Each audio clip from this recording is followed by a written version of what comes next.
पा रहा है? देखिए, जिस तरह से आज सर्च ऑपरेशन चला और 2 लोग गिरफ्त में आए, तो जाहिर है कि उत्तर प्रदेश में तमाम बड़ी घटनाएं होने की आशंका थी।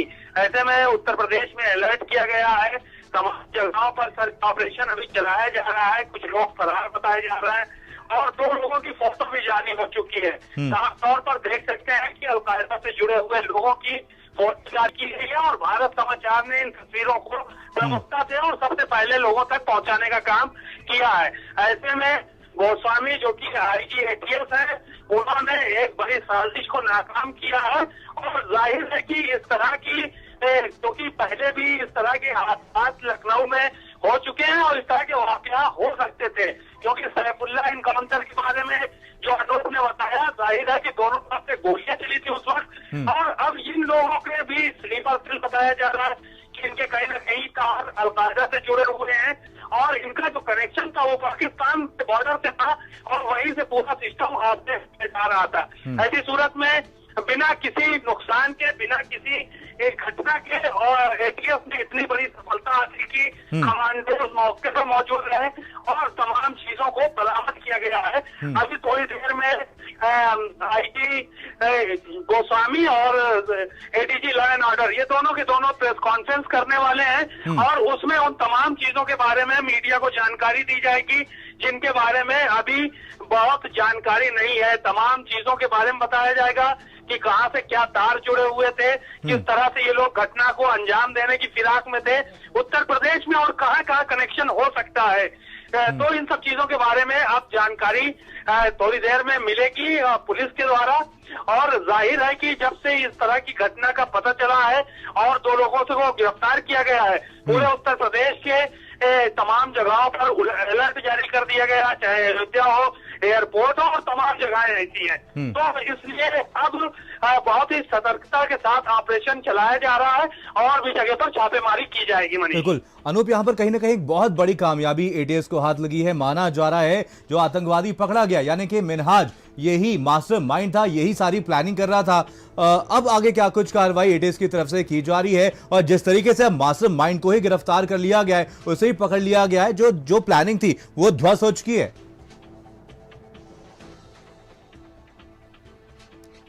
अनूप,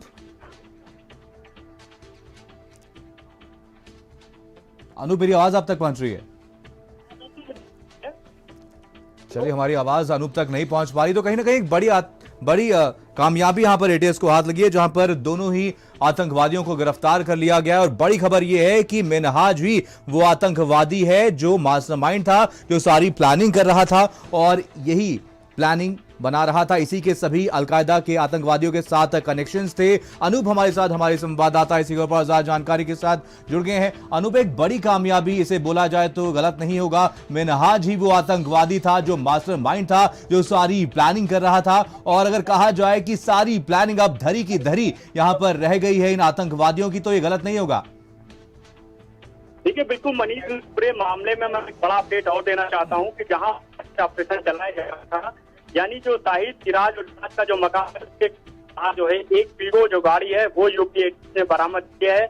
ये नेवी जो ब्लू कलर है वो जो गाड़ी है कलर की, ये बरामद की गई है यूपी 32FJ 7244। बताया जा रहा है कि इसी गाड़ी से जो है जो गिरफ्तार किए गए आतंकी है, उनमें से एक आतंकी जो है इसी गाड़ी का इस्तेमाल करता था, यानी इसी गाड़ी से आना जाना रहता था। वो इस गाड़ी का कहाँ कहाँ इस्तेमाल किया, कहाँ कहाँ जाना होता था, क्योंकि इस गाड़ी के अंदर मफलर भी दिया गया है, इसके अलावा मास्क है, तमाम चीजें हैं। यानी माना जा रहा है कि उससे चेहरे को ढक करके ये गाड़ी से जो है वो लखनऊ में जो है घूम रहा था और अपने जो मंसूबे हैं उनकी प्लानिंग तैयार कर रहा था। यूपी एटीएस ने वो गाड़ी भी जो है बरामद कर ली है और उस गाड़ी के बारे में जो है अब और जो है जानकारियां जो यूपी एटीएस की टीमें हैं वो हासिल कर रही हैं। तो उससे जुड़े लोग की गिरफ्तारी की गई, उनसे भी पूछताछ की जा रही है, इसे लेकर के तमाम पूरे को लेकर के क्या जो इनके मंसूबे क्या थे। तो एक बड़ी खबर है कि यूपी एटीएस ने सर्च ऑपरेशन के दौरान एक आतंकी की गाड़ी को भी बरामद किया है और संभावना यही की गाड़ी का इस्तेमाल जो है वो किया था। बिल्कुल सीमा, हम आपसे जानना चाहेंगे, कहीं ना कहीं बड़ी कामयाबी तो यहाँ पर हाथ लगी, लेकिन और क्या कुछ कार्रवाई आगे पुलिस की तरफ से की जा रही है, एटीएस की तरफ से की जा रही है, और जांच में और क्या कुछ निकल करके सामने आया? कहां तक इन लोगों का जाल फैला हुआ था, किन किन लोगों से इन लोगों के कनेक्शंस थे जिनसे इनको सपोर्ट मिल रहा था?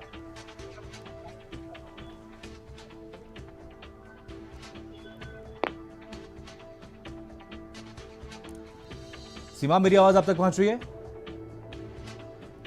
तो लगता है हमारी आवाज सीमा आप तक नहीं पहुंच पा रही। एक बार फिर से संपर्क करने की कोशिश करेंगे सीमा से। तो ये तस्वीरें आप तक पहुंचा रहे हैं। आपको बता दें, मिनहाज अहमद ये वो आतंकवादी है जिसे गिरफ्तार कर लिया गया है, और ये ही वो मास्टरमाइंड है जो प्लानिंग कर रहा था। दहशतगर्दी फैलाने के लिए लोग प्लानिंग कर रहे थे, और सूत्रों के हवाले से बड़ी खबर यह है कि कई जगहों पर ये बम दगाने वाले थे, बम विस्फोट करने वाले थे, तहलका मचाने वाले थे, लेकिन एटीएस ने इनके मंसूबों पर पानी फेर दिया है। इन आतंकवादियों को गिरफ्तार कर लिया गया है, और जो मास्टरमाइंड था यानी कि मिनहाज अहमद, इसे गिरफ्तार कर लिया गया है। एक बड़ी कामयाबी यहां पर एटीएस की टीम को आज हाथ लगी। इनके पास से विस्फोटक सामग्री भी बरामद कर ली गई है। इस पूरे मामले पर सबसे बड़ा सवाल यह भी है कि इन आतंकवादियों को आखिर फंडिंग कहां से हो रही थी, टेरर फंडिंग कहां से की जा रही थी। इस पूरे मामले पर अब एटीएस की तरफ से जांच पड़ताल शुरू कर दी गई है। एटीएस पूरे मामले पर जांच कर रही है, और आपको बता दें, कई दिनों से एटीएस की टीम इन आतंकवादियों को ट्रेस कर रही थी, और आखिरकार इन 2 आतंकवादियों को गिरफ्तार कर लिया गया है। मड़ियाओं से इन आतंकवादियों को गिरफ्तार किया गया, दुबग्गा से 2 आतंकवादियों को गिरफ्तार किया गया, और मड़ियाओं से एक संदिग्ध को गिरफ्तार किया गया। अनूप हमारे साथ, हमारे संवाददाता इसी खबर पर जानकारी के साथ जुड़ गए हैं। अनूप, इस पूरे मामले पर अगर बात की जाए तो दुबग्गा से भी इन आतंकवादियों को गिरफ्तार किया गया, 2 आतंकवादियों को गिरफ्तार किया गया। मड़ियाओं की बात करें तो एक संदिग्ध को भी गिरफ्तार किया गया है। क्या पहचान हो पाई संदिग्ध की, और इसके क्या कुछ मंसूबे थे? क्या ये लोग आपस में जुड़े हुए हैं?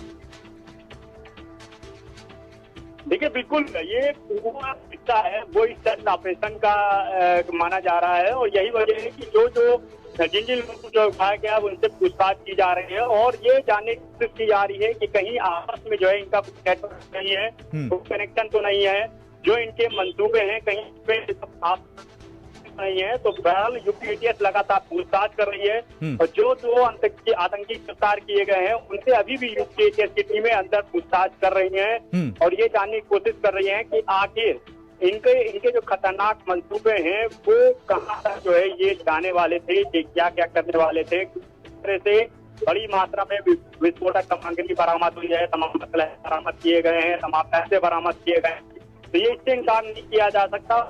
आपको पता है कि ये उत्तर प्रदेश सही राजधानी लखनऊ में कई जगह सीरियल ब्लास्ट करने के चक्कर में थे, कई जो स्थल है उनको आने पे, तो आप समझ सकते हैं कि इनके जो मंसूबे हैं कितने खतरनाक थे।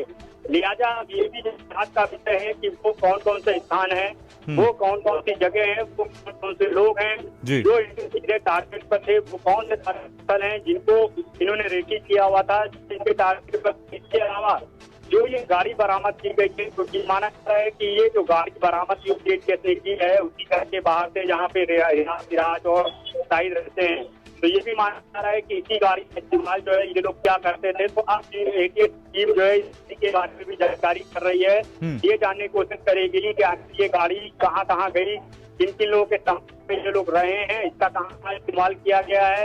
इसके साथ ही जो आस पास के लोग हैं, जो खरीदी लोग हैं, जो लोग गिरफ्तार किए गए, उनसे टीमें जानने की कोशिश कर रही हैं, ताकि असल जो मुकाम है वहां तक जो है यूपी के टीमें पहुंच सके। लेकिन ये बड़ी कामयाबी है मनीष, इस तरह से इस पूरे ऑपरेशन को जो है अंजाम दिया गया, और एक बड़ी आतंकी जो साजिश थी, जो बड़ी घटना होने वाली थी, वो किसी जगह नहीं कई जगह, उसको जो है नाकाम करने में यूपी पुलिस और एटीएस की टीम जो है वो आज कामयाब हुई है। बहरहाल अभी भी जो ऑपरेशन है तो कहा जा सकता है कि खत्म हो चुका है, लेकिन जो आरोपी हैं उनसे अभी भी पूछताछ की जा रही है, और जाहिर सी बात है कि दोनों को रिमांड पे लिया जाएगा, और रिमांड के बाद और चीजें साफ हो पाएंगी। लेकिन ये भी है इनका जो कनेक्शन है वो इस बात को लेकर भी कि हाल ही में जिस तरह से धर्मांतरण मामले में बड़ी संख्या में लोगों की गिरफ्तारी की गई है, और ये देखा गया है कि विदेशी फंडिंग हो रही थी इस पूरे मामले को लेकर के, तो कहीं ये कनेक्शन जो है आपस में तालमेल तो नहीं कर रहा है, आपस में ये कनेक्शन जुड़ा हुआ नहीं है, इसको लेकर भी एटीएस की टीम जो है कर रही है। इसके अलावा अगर बात करें तो लखनऊ के आसपास के जो जिले हैं ऑपरेशन लगातार किया जा रहा है, संदिग्ध हैं उनकी तलाशी की जा रही है, क्योंकि ये साफ हो गया है कि ये 2 नहीं थे, ये 2 से अधिक थे, यानी बाकी जो लोग हैं बाहर हुए हैं उनकी तलाश के लिए पुलिस की टीमें लगाई गई हैं, और जो आता है जो इसको यहाँ पर लखनऊ में रोके हुए उसकी बात की जा रही है। यूपी टीमें हैं जो इस पर एक साथ काम कर रही है, और ये माना जाता है कि वाले वक्त में होंगी, लेकिन एक बड़ा बड़ी कामयाबी होगी क्योंकि ATS के लिए कि जिस तरह से एक बड़ी घटना होने से पहले ही जो कर दिया और 2 आतंकी बोझा दूसरों से सीरियल जांच करने की फिराक में रहे थे, क्योंकि ये सीधे अलकायदा से आदेश करता था, कुछ कर रहे थे और सीधे तौर पर क्लियर हो गया कि इनमें देश आतंकी वो मानव बम बनने के लिए तैयार था। तो आप समझिए कि कितने खतरनाक मंसूबे कर रहे थे ये। यूपी की टीम जो है अभी पूछताछ कर रही है और ये उनसे जुड़े हुए जितने भी लोग हैं उनकी गिरफ्तारी के प्रयास जो है लगातार किए जा रहे हैं। तो जो शरणदाता है जिसने इनको लखनऊ में रोका हुआ था, ठहराया था, उसकी गिरफ्तारी के प्रयास किए जा रहे हैं।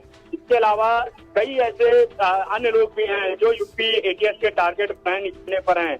तो एक बड़ी कामयाबी है कि सैफुल्लाह एनकाउंटर के बाद जिस तरह से यहाँ पर ये 2 आतंकी गिरफ्तार किए गए हैं, तो उस पूरे नेटवर्क को भी जो है कनेक्शन को भी जोड़ करके देखा जा रहा है।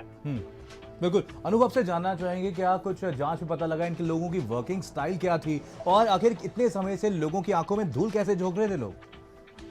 देखिए, यहाँ के जो लोग हैं, स्थानीय लोग, उनका कहना है कि बहुत ही नॉर्मल तरीके से ये लोग रह रहे थे और ये इनकी एक्टिविटी, इनकी गतिविधि ऐसा नहीं लग रहा था कि इस तरह से ये आतंकी मंसूबे में शामिल हों। लिहाजा किसी को भी कोई शक नहीं हुआ। हालांकि पीछे काफी समय से ये लोग रह रहे थे। जो इसमें जो शाहिद है वो बताया जा रहा है कि सऊदी रोक करके आया, उसके बाद इसने यहाँ पे अपना गैराज डाला हुआ था, गैराज जो है चला रहा था। जो बगल के मकान है जहाँ पे सिराज और रियाज रह रहे थे, वहाँ पे लोग, वहाँ के आसपास के लोग भी जो है वो भी नहीं समझ पाए कि इतने खतरनाक लोग जो है वो उनके बीच जो है रह रहे हैं, जो देश के लिए खतरा बन रहे हैं और देश के लिए जो है काम करना चाह रहे हैं, लगातार कर रहे हैं। तो आप यही वजह है कि यहाँ के जो लोग हैं वो हालांकि ज्यादा कुछ बोलने के लिए तैयार नहीं है, लेकिन ये जरूर है कि ATS की जो टीमें हैं तमाम पहलुओं पे जांच कर रही हैं, क्योंकि पिछले काफी समय से यहाँ पे रह रहे हैं। अब सबसे बड़ी बात है कि पूछताछ में ये भी क्लियर होगा कि आखिर इन्होंने इस जगह को ही क्यों चुना, इन मकानों को ही क्यों चुना। कहीं ऐसा तो नहीं कि आस पास या कहीं करीब में ही जो है किसी बड़ी घटना को ये अंजाम देने की फिराक में थे, या कोई इनका बड़ा जो है यहाँ पे जो है कोई टारगेट था। तो तमाम ऐसे इसको लेकर के यूपी ATS की टीम अभी भी जो है पूछताछ कर रही है और जाहिर सी बात है कि अभी पूछताछ के बाद जो है इनको रिमांड पे भी लिया जाएगा। रिमांड के बाद जब इनसे पूछताछ होगी तो ये बिल्कुल तय है कि कई खुलासे जो है वो ATS की टीम जो है करेगी। बिल्कुल। अनूप, जैसा कि आपने बताया इनके पास से एक गाड़ी भी बरामद हुई है, क्या ये पता लग पाया कि किसके नाम से ये गाड़ी रजिस्टर्ड थी और कौन कौन से राज्यों में ये गाड़ी पहुंची है, गई है? देखिए, बिल्कुल जैसा आपको बताया कि जो गाड़ी है तो गाड़ी यूपी बरामद की है, उस पर लिखा हुआ है इंटीग्रल यूनिवर्सिटी, यानी जी। हमारा संपर्क टूट गया, एक बार फिर से संपर्क करने की कोशिश करेंगे। तो इसी बीच